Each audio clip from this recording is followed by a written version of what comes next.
Welcome back to this special edition of RFL. The one thing we can take away from last night is that no predictions this year have served us any real indication of what is yet to come. So maybe what this race needs, a little historical perspective to shed some light on what may lie ahead. And for that, I'm joined by political historian and genius, American University professor Dr. Allan Lichtman. And I don't throw around the genius label too easy. Well, first of all, for all the whippersnappers out there who have no idea from a brokered or a deadlock convention, myself included, give a little perspective. Forget even 80 or going back to 68. I was surprised to learn that FDR, for crying out loud, in 1932 had to go to 4 ballots. This is not without precedent, possibly.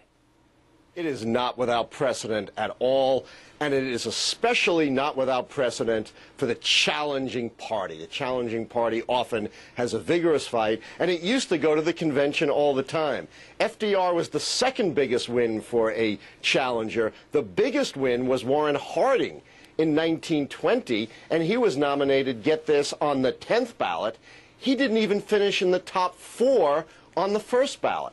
Flash forward to the third most successful challenger in U.S. history, Dwight Eisenhower in 1952. He went all the way to the convention against Senator Robert Taft, the darling of the conservatives within the GOP, and Eisenhower only won the nomination because he won a credentials fight that seated his delegation from Texas rather than Robert A. Taft's.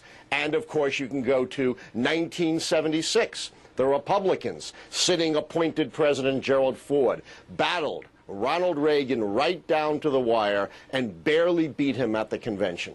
Now, people may remember when you get to 80, you had that awkward moment, at least for some, or entertaining if you're in the audience, where you had Jimmy Carter try to get Ted Kennedy to shake his hand there on the podium. And obviously 68 we didn't even get into, where things got a little messy. Some say this is healthy.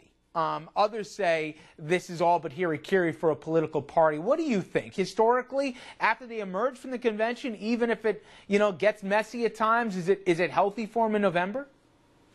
Absolutely. If you're the challenging party. It's a terrible sign for the party in power. That was a really bad sign for President Jimmy Carter in 1980, that a sitting president couldn't unite his own party. But for the challengers, as we saw with the examples of Harding and Roosevelt and Eisenhower, you can have a good, healthy battle and still go on to win. In fact, one can make the argument that whether Obama gets the nomination or Clinton gets the nomination, either one is going to be a stronger candidate because they went through the fire. And you can also make the argument that if this goes on for many weeks, like it probably will, you're going to continue to energize the Democratic base, continue to turn them out in the primaries, and the story is still going to be Obama versus Clinton. John McCain, the nominee, is going to be struggling for real airtime.